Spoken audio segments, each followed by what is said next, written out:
오늘 우리가 함께 볼 하나님의 말씀은 마태복음 25장입니다. 마태복음 25장 26절부터 29절까지 말씀. 마태복음 25장 26절부터 29절까지 말씀입니다. 제가 봉독합니다.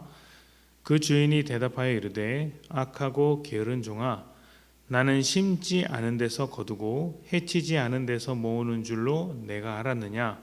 그러면 내가 마땅히 내 돈을 취리하는 자들에게나 맡겼다가 내가 돌아와서 내 원금과 이자를 받게 하였을 것이니라 하고 그에게서 그 1달란트를 빼앗아 10달란트 가진 자에게 주라. 무릇 있는 자는 받아 풍족하게 되고 없는 자는 그 있는 것까지 빼앗기리라. 아멘. 오늘 읽은 이 본문 말씀은 달란트 비유로 잘 알려진 이야기입니다. 어느 주인이 종들의 재능대로 각각 5달란트, 2달란트, 1달란트를 맡기고 여행을 떠났습니다. 종들은 받은 달란트를 주인의 뜻에 따라 잘 활용해야 하죠. 그렇게 활용했을 때 5달란트 받은 자는 5달란트를 남기고 2달란트 받은 자는 2달란트를 남겼습니다. 주인의 뜻대로 해서 만족할 만한 결과를 받게 된 것입니다. 문제는 1달란트 받은 자인데 이 사람은 달란트를 활용하지도 않고 주인을 이상한 사람으로 여기기까지 하였습니다. 심지 않은 데서 거두고 뿌리지 않은 데서 모으는 지독한 사람으로 생각을 한 것입니다. 이 사람은 꾸지람과 함께 있는 것을 다 빼앗기고 쫓겨나게 되는 그런 안타까운 결과를 맞이하게 됩니다. 그리고 마지막으로 주인이 남긴 말이 우리가 읽은 말씀입니다. 있는 자는 받아서 풍족하게 되고 없는 자는 그나마 있는 것도 빼앗긴다는 것이죠. 아주 단순하게 생각하면 있는 자가 없는 자에게 나눠줘서 서로 풍족하면 좋을 텐데 있는 사람이 더 많아지고 없는 사람이 더 없어진다는 것이 좀 이상합니다. 부익부 빈익빈도 아니고 어떻게 이런 일들이 성경 가운데 기록되어져 있을까요? 많은 분들이 이 말씀을 묵상할 때 주인이 준 것을 어떻게 활용할 것인가에 초점을 맞춰서 묵상을 합니다. 그래서 주신 달란트를 활용해서 결과를 내야 한다. 잘 사용해서 결실을 맺어야 한다라는 이야기로 이제 받아들이죠.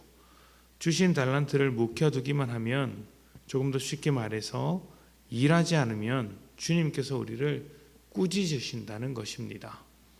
그런데 이 말씀을 조금 다르게 볼 필요가 있습니다. 마태복음의 대부분의 말씀은 천국에 대한 말씀, 하나님 나라에 대한 말씀입니다. 달란트 비유도 그렇습니다. 사실 달란트 비유라고 이름 붙인 것도 잘못된 것이죠. 이 이야기가 품고 있는 의미를 잘 이해하려면 이야기가 어디서부터 시작되었는지 볼 필요가 있습니다. 마태복음 25장 14절에 이렇게 시작을 합니다.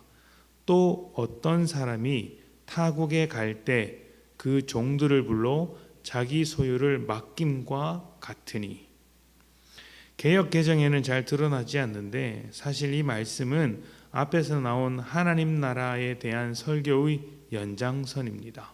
그래서 조금 더 구체적으로 번역해서 읽어보면 하나님 나라는 이런 사정과 같으니, 하나님 나라는 이런 상황과 같다라고 말할 수 있습니다. 정리하면 이 이야기는 하나님 나라가 어떤 것인지, 어떤 성격을 가지고 있는지 설명하기 위해서 주인이 달란트를 맡긴 상황을 소개하는 것입니다. 중요한 것은 이러한 상황이 천국과 같다라는 것이죠. 주인이 달란트를 맡긴 상황입니다. 이것이 천국과 같은 상황이죠. 그리고 이 달란트를 활용하면 받은 달란트만큼 남기게 되어 있습니다. 이것을 더 풍성해지는 것이라고 이야기를 합니다. 반대로 달란트를 활용하지 않으면 아무것도 없습니다. 풍성함을 맛보지 못하는 것이죠. 무슨 의미겠습니까? 이것은 주인이 시키는 일을 얼마나 훌륭하게 해내느냐의 이야기가 아니라 천국의 기쁨을 얼마나 누리며 살아가는가에 대한 이야기입니다. 달란트를 사용한 종들은 가지고 있는 달란트만큼 풍성해졌습니다. 그와 마찬가지로 하나님의 자녀된 우리가 하나님의 뜻대로 하나님 나라 백성답게 살아갈 때 우리의 삶에는 그만큼의 기쁨이 풍성해진다는 것입니다.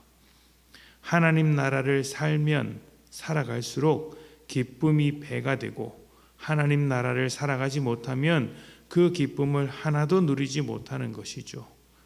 이것이 받은 자는 더 받아서 풍족하게 되는 것이고 없는 자는 그나마 있는 것도 빼앗긴다는 것의 의미입니다. 하나님 나라 백성으로 살려고 하지 않는데 어떻게 그 기쁨을 누릴 수 있겠습니까? 하나님 나라 백성으로 살아가는 사람만이 그 풍성함과 기쁨을 누릴 수 있는 것이죠. 하나님 나라는 우리를 풍성한 기쁨 가운데로 초대합니다. 세상은 그것이 아니라고 우리를 속이겠지만 여기에 넘어가는 사람은 주인을 오해해서 달란트를 묻어둔 종들과 같이 되는 것입니다. 하나님 나라의 기쁨을 조금도 누리지 못하고 살게 되는 것이죠. 여러분은 하나님과 함께하는 기쁨을 원하고 계십니까? 그렇다면 하나님 나라의 백성으로 살아가십시오.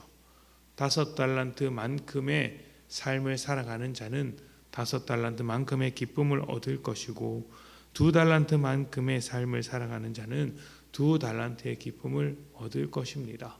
하나님 나라의 삶을 살아가면 살아갈수록 그만큼의 기쁨이 우리에게 더 다가오는 것이죠. 그러니 우리가 하나님의 뜻대로 살지 못할 이유는 없습니다. 기쁨을 포기할 이유가 없기 때문이죠. 하나님의 뜻을 따라 살아갈 때 그 천국의 기쁨이 우리에게 쏟아질 것이니 주님의 뜻 가운데서 주님의 진리 가운데서 살아가셨으면 좋겠습니다. 준비하고 깨어있는 삶으로서 이 땅 가운데서 천국의 기쁨을 미리 맛보며 살아가는 것이죠. 그 하나님 나라의 풍성한 기쁨이 오늘을 살아가는 모든 성도님들에게 넘치시기를 축복합니다. 함께 기도합니다.